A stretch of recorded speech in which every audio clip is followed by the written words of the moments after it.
Installing an M.2 drive on an M.2 data adapter.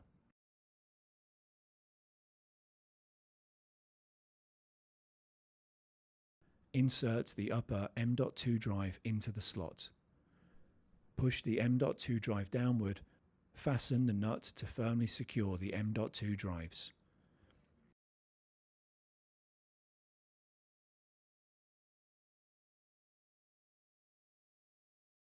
Install the M.2 adapter into the PCIe riser cage.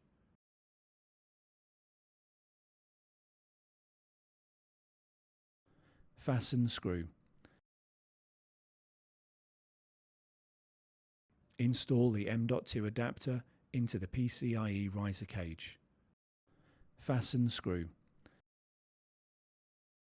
Connect the cable and then install the PCIe riser assembly. Fasten screw.